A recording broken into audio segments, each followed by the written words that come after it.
नमस्कार साथियों, अपना एजुकेशन यूट्यूब चैनल पर आपका स्वागत है। आज की इस वीडियो के अंदर हम चतुर्थ श्रेणी कर्मचारी और वाहन चालक से संबंधित महत्वपूर्ण क्वेश्चन के अंदर बात करने वाले हैं। हमने 3 वीडियो पिछले वीडियो के अंदर देख लिए थे। उसी के आगे आज हम चौथे टॉपिक की बात करेंगे, प्राकृतिक वनस्पति। तो जिसका पहला क्वेश्चन है कि राजस्थान में शुष्क सागवान वन कहाँ पाए जाते हैं? राजस्थान के अंदर शुष्क सागवान वन कहाँ पाए जाते हैं? तो ये कहाँ पाए जाते हैं? डूंगरपुर बांसवाड़ा के अंदर। शुष्क सागवान के वन कहाँ पाए जाते हैं? डूंगरपुर बांसवाड़ा के अंदर। अगला क्वेश्चन है कि राजस्थान में वन विभाग की स्थापना कब की गई? राजस्थान के अंदर वन विभाग की स्थापना कब की गई? ये की गई वर्ष 1949-50 के अंदर। वन विभाग की स्थापना कब होती है? वर्ष 1949-50 के अंदर।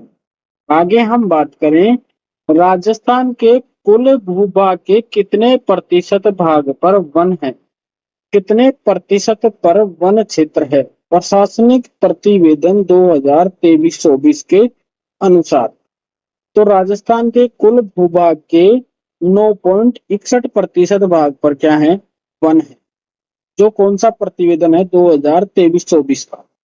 आगे हम बात करें, राजस्थान के कौन से जिले में खस घास उत्पादित होती है? घास का एक विशेष नाम दे दिया, कौन सी घास है?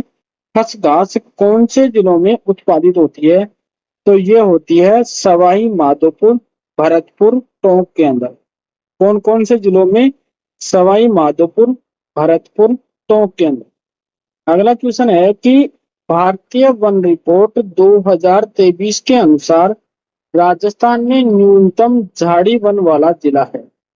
राजस्थान के अंदर न्यूनतम झाड़ी वन वाला, तो सबसे कम झाड़ियां कहाँ पाई जाती हैं?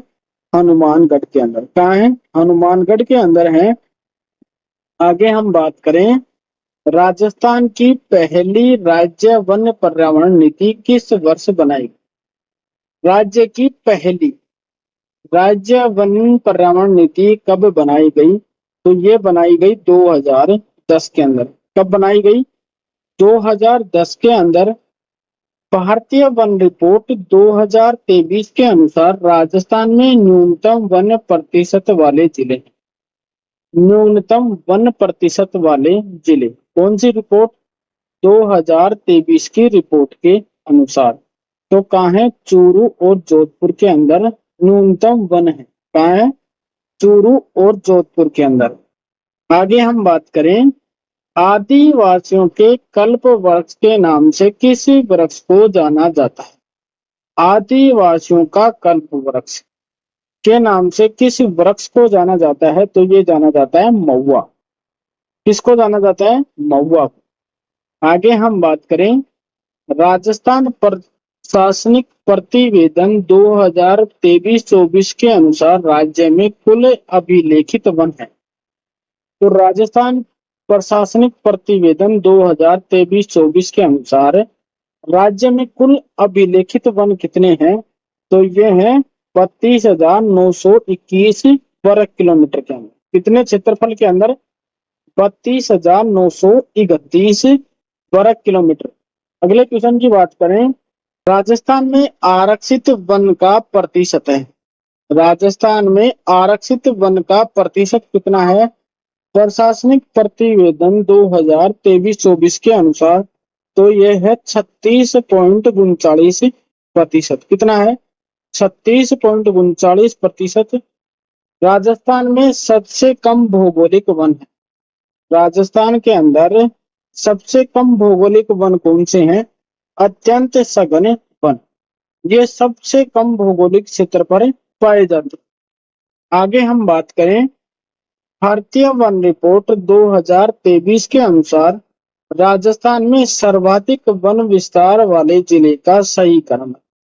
सर्वाधिक वन विस्तार वाले जिलों का सही क्रम कौन सा है? तो ये है उदयपुर, अलवर। सर्वाधिक वन विस्तार वाले जिले का सही क्रम कौन सा है? सबसे ज्यादा उदयपुर में, फिर उससे कम अलवर के अंदर। आगे हम बात करें, सदाबहार वन किस क्षेत्र में पाए जाते? सदाबहार वन कौन से क्षेत्र में पाए जाते हैं? आबू पर्वतीय प्रदेश के अंदर सदाबहार वन पाए जाते हैं। आगे हम बात करें, भारतीय वन रिपोर्ट 2023 के अनुसार राजस्थान में सर्वाधिक वन वृद्धि वाले जिले। राजस्थान में सर्वाधिक वनों के अंदर वृद्धि दर्ज करने वाले जिले कौन से हैं? तो ये हैं सीकर और बाड़मेर। आगे हम बात करें, राजस्थान में सर्वाधिक किस वन का विस्तार है? कौन से वन है जिनका सर्वाधिक विस्तार है? तो ये है धोकड़ा वन। कौन से वन? धोकड़ा वन का राजस्थान में सर्वाधिक विस्तार है। अब हम बात करते हैं अगले टॉपिक की। अगला टॉपिक है वन एवं वन्य जीव। कौन सा है? वन एवं वन्य जीव। पहला क्वेश्चन है कि टाइगर मैन ऑफ इंडिया के नाम से किसे जाना जाता है? टाइगर मैन ऑफ इंडिया के नाम से किसे जाना जाता है? तो डॉक्टर कैलाश सांकला को क्या किस नाम से जाना जाता है? टाइगर मैन ऑफ इंडिया के नाम से जाना जाता है। आगे हम बात करें, राजस्थान में हर साल सर्दियों में विभिन्न प्रकार के प्रवासी पक्षी आते हैं। कुर्जा पक्षी, डेमोसिल क्रेन कहाँ बहुत बड़ी संख्या में पहुंचते हैं? यानी कुर्जा पक्षी सर्वाधिक संख्या में किस जगह पहुंचता है? तो ये पहुंचता है खींचन। कहाँ है ये खींचन? ये है फलोदी के अंदर। कहाँ है? फलोदी के अंदर। आगे हम बात करें, केवलादेव घना पक्षी विहार को रामसर साइट का दर्जा कब दिया गया? केवलादेव घना पक्षी विहार को रामसर साइट का दर्जा कब दिया गया? तो ये दिया गया वर्ष 1981 के अंदर। कब मिला? वर्ष 1981 के अंदर। आगे हम बात करें, निम्नलिखित में से कौन सा युग्म सुमेलित नहीं है? कौन सा युग्म सुमेलित नहीं है? बाघ दर्रा मगरमच्छ उदयपुर, बाड़ा खेड़ा सिरोही, शाहबाद तलहटी बारा, बांसियाल खेतड़ी बागोर नागौर के अंदर। तो सुमेलित नहीं है वो कौन सा है? ये है बांसदयाल खेतड़ी नागौर। ये कहाँ है? झुंझुनू के अंदर। आगे हम बात करें, राम सागर वन्य जीव अभ्यारण्य स्थित। राम सागर वन्य जीव अभ्यारण्य कहाँ है? तो ये कहाँ है? धौलपुर के अंदर। कहाँ है? धौलपुर के अंदर है राम सागर वन्य जीव अभ्यारण्य। अगले क्वेश्चन की बात करें, राजस्थान का कौन सा वन्य जीव अभ्यारण्य 5वीं बाघ संरक्षित क्षेत्र है? राजस्थान का कौन सा वन्य जीव अभ्यारण्य 5वीं बाघ संरक्षित क्षेत्र के अंतर्गत आता है? तो ये है धौलपुर करौली। कौन सा क्षेत्र? धौलपुर करौली का। आगे हम बात करें, हमीरगढ़ संरक्षित क्षेत्र किस जिले में स्थित है? कौन सा? हमीरगढ़ संरक्षित क्षेत्र कौन से जिले में है? तो ये है भीलवाड़ा के अंदर। कहाँ है? भीलवाड़ा के अंदर है। आगे हम बात करें कि सीता माता अभ्यारण्य का विस्तार किन जिलों में है?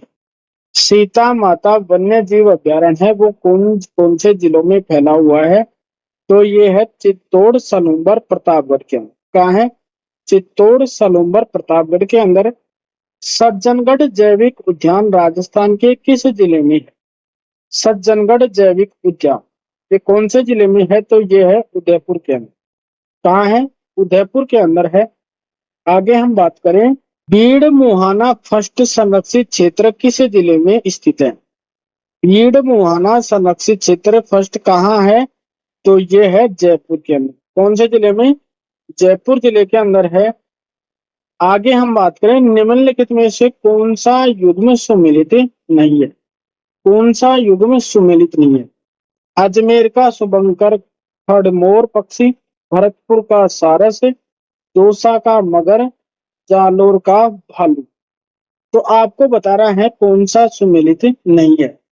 अजमेर का खड़मोर पक्षी ये सुमेलित, भरतपुर का सारस ये भी सुमेलित है और जालोर का भालू ये भी सुमेलित है, लेकिन दौसा का मगर ये सुमेलित नहीं है। आपको कमेंट करके बताना है कि दौसा का शुभंकर कौन सा है।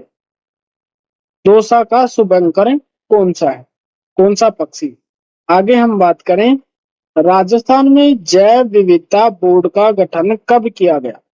राजस्थान के अंदर जैव विविधता बोर्ड का गठन कब किया गया? तो यह किया गया 14 सितंबर 2010 को। कब किया गया?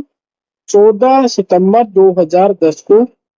राजस्थान में रामसर साइट कौन सी है?